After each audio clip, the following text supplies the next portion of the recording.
Tonight, News Channel 5 Investigates has uncovered a confidential court settlement involving a man who could be the next director of the Tennessee Bureau of Investigation. It turns out Tim Gobble once settled a lawsuit with a woman who claims she was fired for refusing to keep quiet about his, quote, illegal and improper activities. News Channel 5 chief investigative reporter Phil Williams dug up the exclusive details. Phil. Well, guys, former Bradley County Sheriff Tim Gobble was one of 3 names sent to the governor last week by the state's TBI nominating commission. If the panel had done any investigation, they would have found this lawsuit and a never reported settlement of the case. Thank you very much for allowing me to be here today.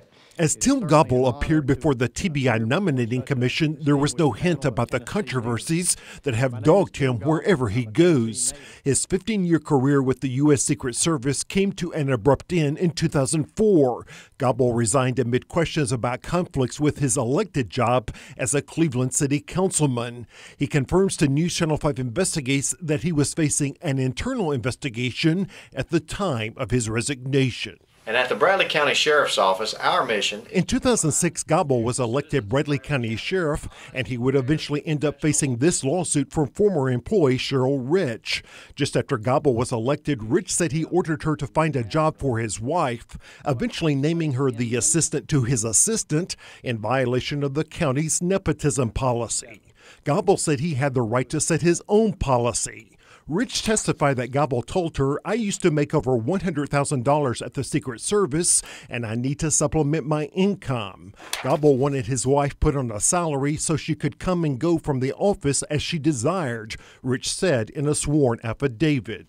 Nepotism is in the policy, and it's not allowed. This controversy follows questions raised by a TBI whistleblower last fall over the hiring of Deputy Director Jason Locke's son as a special agent. Locke is another one of the finalists to be TBI director. No one has ever been paid for time that they did not work, nor have I requested anyone to be paid in such a way. On his YouTube page, then Sheriff Gobble denied doing anything wrong, including suggestions by the former employee that he had misused county credit cards.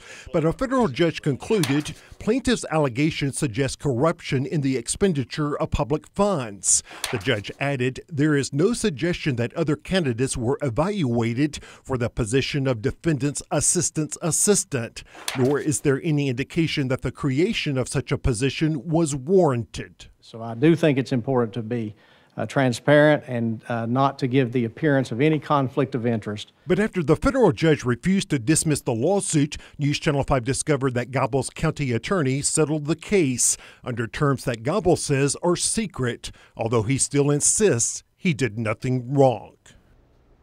And there's more. Tim Gobble later went to work as the city manager for the small town of East Ridge near Chattanooga. There he faced allegations of hiring an unqualified church friend for a job, questions about his discipline of a city court clerk for allegedly mishandling a case involving his own daughter, and controversies over arguments with citizens on Facebook. Rather than firing him and facing an expensive court battle, town leaders bought out his contract. Gobble tells me it was just politics, and again, that he did nothing wrong.